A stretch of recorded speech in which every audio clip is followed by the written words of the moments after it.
Hi guys, I wanted to hop on this quick video this morning and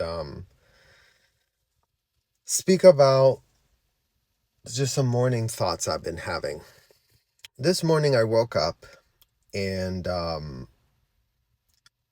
question that was asked in one of our lives the other day was how we view our parents in this entire fiasco of hotel experience they force us to have.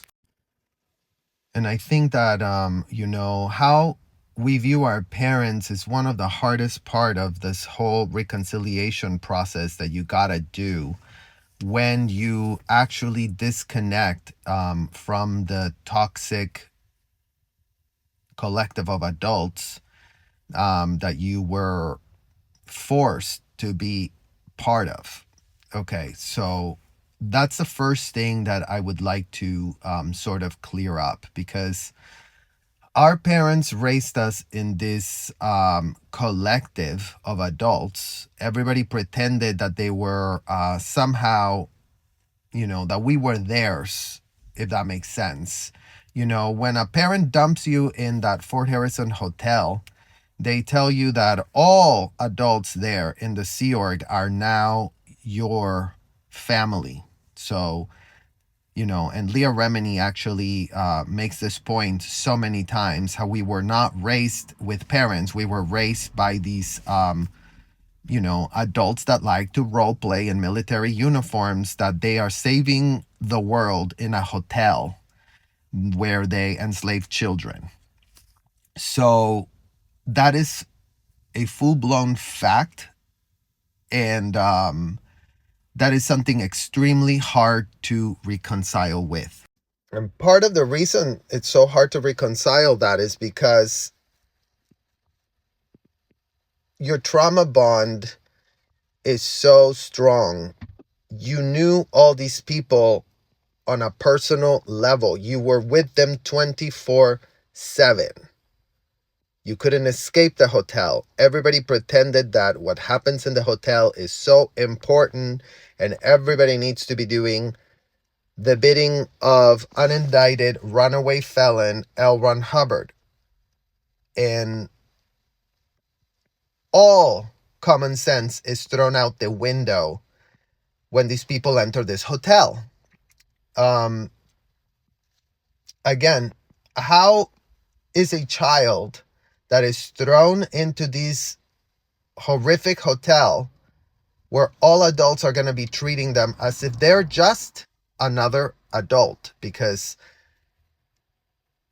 yet again, we would like to have Monique Yingling explain to all the children that woman normalized to be enslaved in the hotel by the parents, sanctioned, approved, and financially benefiting from dumping us there. Because you know what?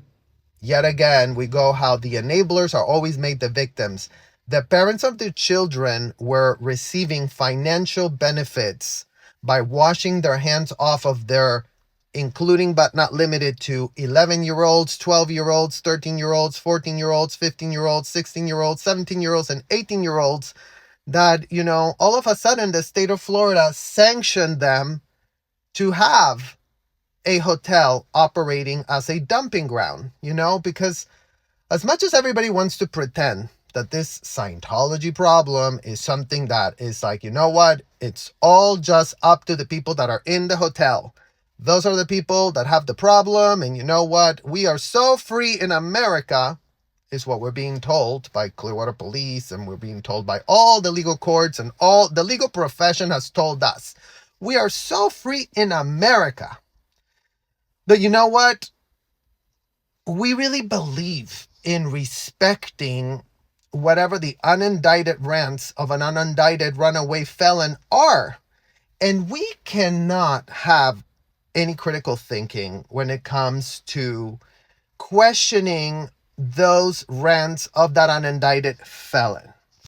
So now, the mainstream media has wash their hands from any shred of due diligence in all investigations they've conducted in the last 73 years, where they have monetized incredibly, you guys. Like, you have no idea how much money the editorial boards of all these newspapers and magazines and celebrity gossip magazines and everyone that's like, dip their toe to have an opinion about what the hell is going on in these hotels of L. Ron Hubbard and his adult proteges.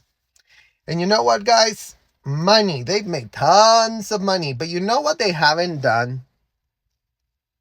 Under the guise that since they're so respectful of people following the writings of an unindicted runaway felon, they want to respect that so much.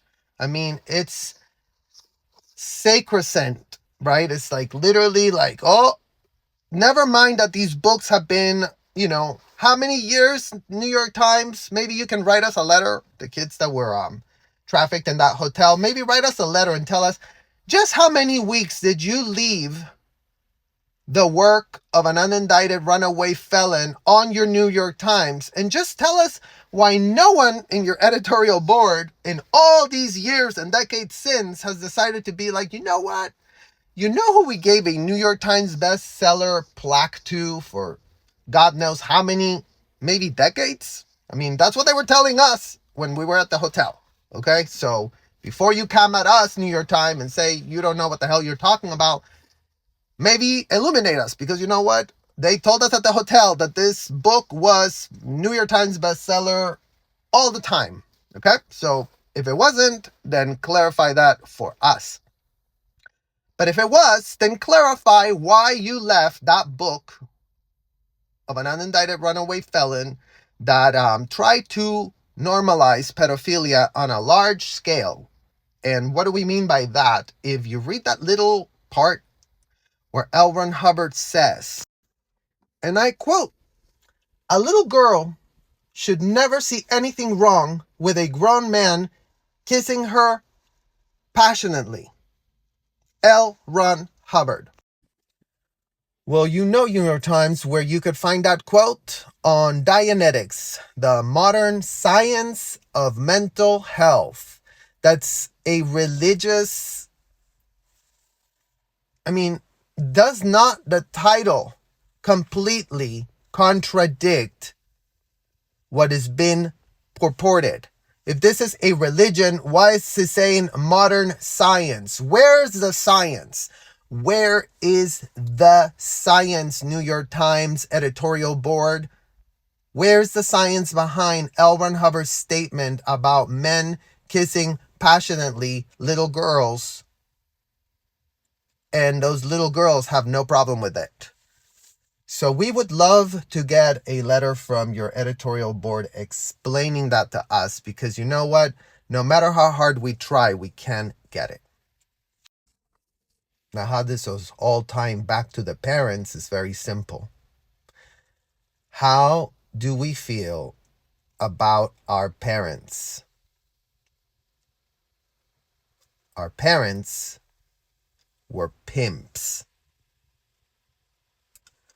who listened to the rants of an unindicted runaway felon and decided that pimping their own children was their divine religious right.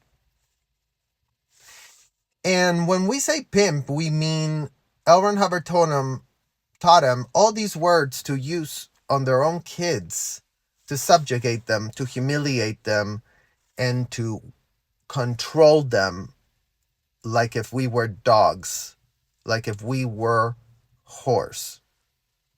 So maybe all of y'all want to start doing some reading onto the books that created that culture, because it seems like nobody wants to pick up the book, and it seems like everybody wants to rely on the lies that Monique Yingling wrote down on a piece of paper to justify what the hell is being done to kids in that hotel as we speak.